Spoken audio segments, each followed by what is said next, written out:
chère Madame Jésus-Christ.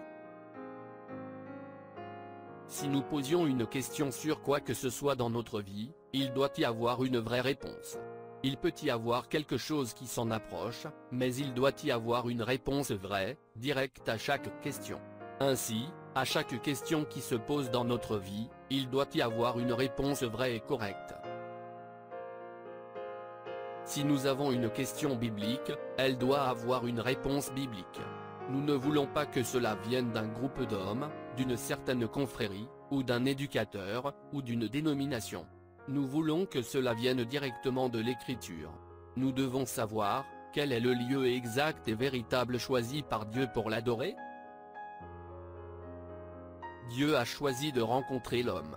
Ce n'était pas dans une église, pas dans une dénomination, pas dans un credo, mais en Christ. C'est là le seul endroit où Dieu vient à la rencontre d'un homme, et où il peut adorer Dieu, c'est en Christ. C'est là le seul endroit.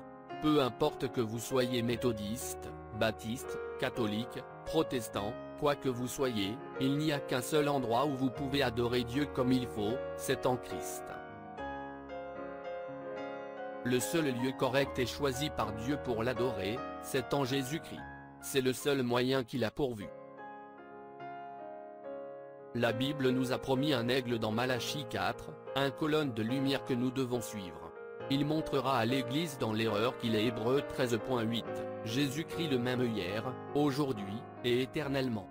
Il nous a aussi été promis dans Luc 17.30 que le Fils de l'homme, l'aigle, se révélera à son épouse. Dans Apocalypse 4.7, il nous est dit qu'il y avait 4 êtres vivants, et que le premier était un lion.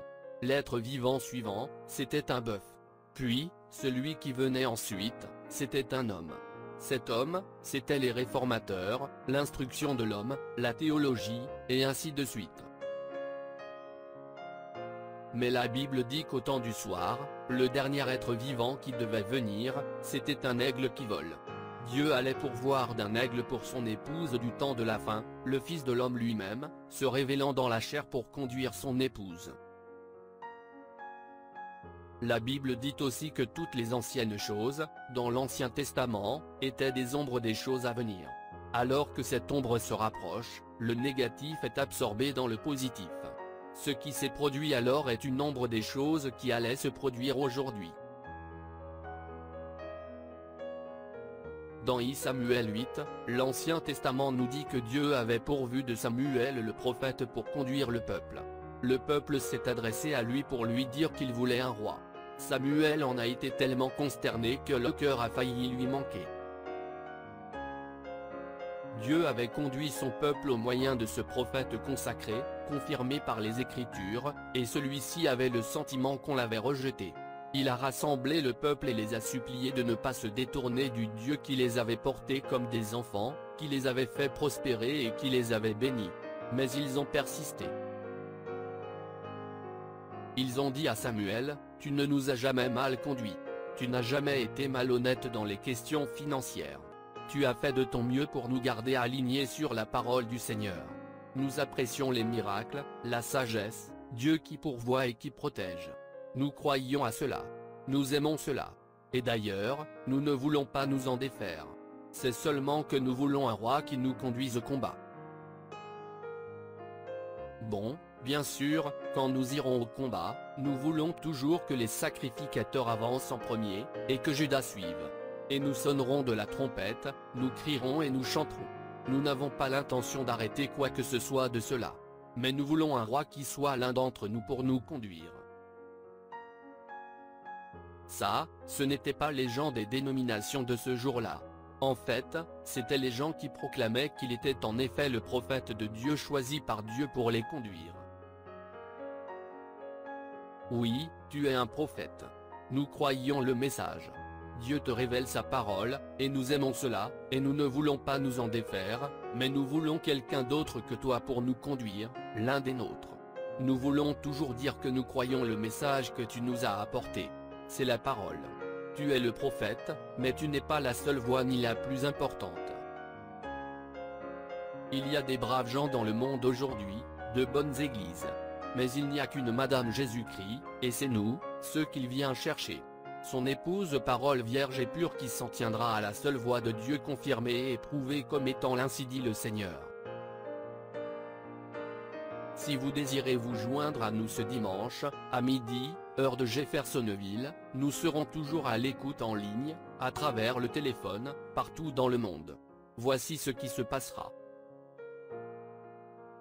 Agis sur mes frères, sœurs, mes amis, ici, dans cet endroit ce soir, et là-bas à travers le téléphone. Il y a plusieurs États qui sont à l'écoute, partout de la côte et jusqu'à la côte ouest.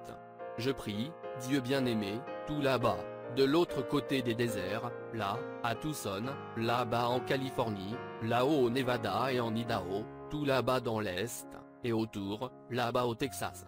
Pendant que cette invitation est lancée, il y a des gens assis dans des petites églises, des stations-service, des maisons, en train d'écouter. Oh Dieu, que cet homme ou cette femme perdue, ce garçon ou cette fille, qu'ils viennent à toi à l'heure même. Accorde-le maintenant même. Nous le demandons au nom de Jésus, qu'il trouve ce lieu de sécurité pendant qu'il est temps. Maintenant, Seigneur, ce défi a été relevé. Satan, le grand bluffeur, n'a aucun droit de retenir un enfant de Dieu. Il est un être vaincu. Jésus-Christ, le seul lieu d'adoration, le seul vrai nom, l'a vaincu au calvaire. Et nous invoquons son sang maintenant même, par lequel il a vaincu toute maladie, toute affection. Et je conjure Satan de quitter cet auditoire. Au nom de Jésus-Christ, sors de ces gens, et qu'ils soient libérés. Tous ceux qui acceptent leur guérison sur la base de la parole écrite, rendez-en témoignage en vous levant et en disant, « J'accepte maintenant ma guérison au nom de Jésus-Christ. » Levez-vous. Gloire à Dieu. Voilà. Regardez par ici, des infirmes, et tout, qui se lèvent. Gloire à Dieu. C'est ça. Croyez simplement. Il est ici. Fr.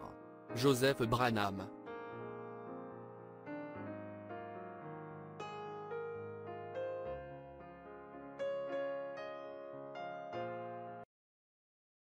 Shalom. Si cette vidéo a été une bénédiction pour votre vie, aimez, partagez et abonnez-vous à notre chaîne YouTube. Dieu te garde, chers frères et sœurs. Quiero amarte, Señor, y sentir la paz excelsa de tu amor.